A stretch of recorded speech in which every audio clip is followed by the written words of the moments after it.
বিসমিল্লাহির রহমানির রহিম। আসসালামু আলাইকুম। জনতার রান্নাঘর থেকে সবাইকে জানাচ্ছি শুভেচ্ছা। আশা করি যে যেখান থেকে দেখছেন সকলে ভালো আছেন। আজ দেখাবো খুব সহজ একটি রেসিপি, চিকেন উইথ ভেজিটেবল।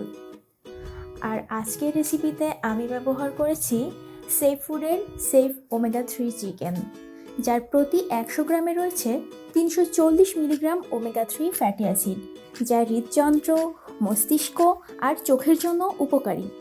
আজকের চিকেন রেসিপির জন্য আমি চিকেনটাকে সাধারণ কারি কাট দিয়ে নিয়েছি।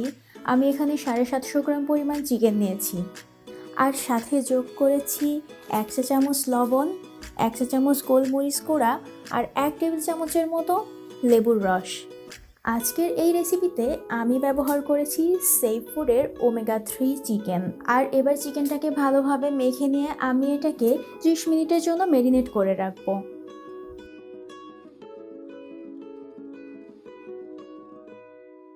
চুলায় 2 টেবিল চামচ বাটার গলিয়ে এতে 1.5 কাপের মতো পেঁয়াজ কুচি দিলাম।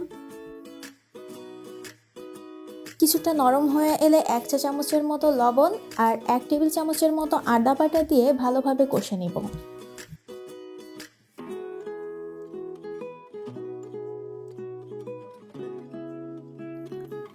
মশলা ভালোভাবে কষানো হলে আগে থেকে ম্যারিনেট করে রাখা চিকেন আর সাথে দেব 1 কাপ টমেটো কুচি।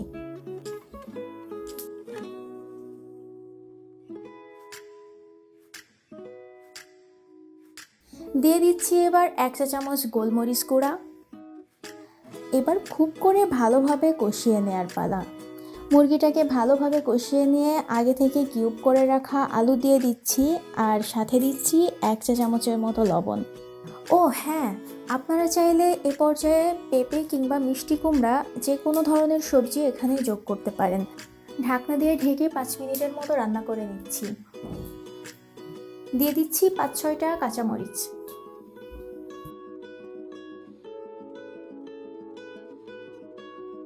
তারপর আবারও ঢাকনা দিয়ে রান্না করে নিচ্ছি 5 মিনিটের জন্য। ফিঙ্গার সাইজ করে কেটে রাখা গাজর দিয়ে দিচ্ছি।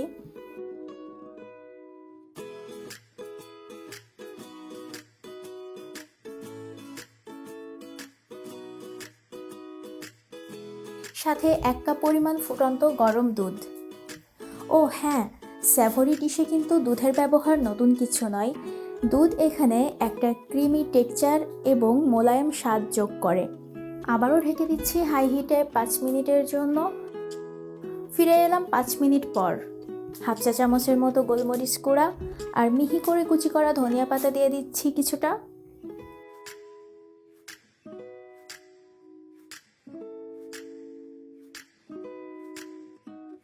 এবার দিচ্ছি 1/2 চা চামচের মতো চিলি ফ্লেক্স, সাথে 1/2 চা চামচের মতো লেবুর রস।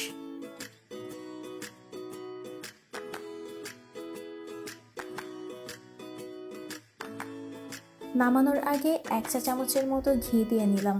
ঘিটা ফ্লেভারের জন্য দেওয়া, চাইলে নাও দিতে পারেন। তো হয়ে গেল আমাদের খুব সহজে চিকেন উইথ ভেজিটেবল। আশা করি আপনারা সবাই এই রেসিপিটা ট্রাই করবেন এবং আমাদের জন্য দোয়া করবেন। আল্লাহ হাফেজ।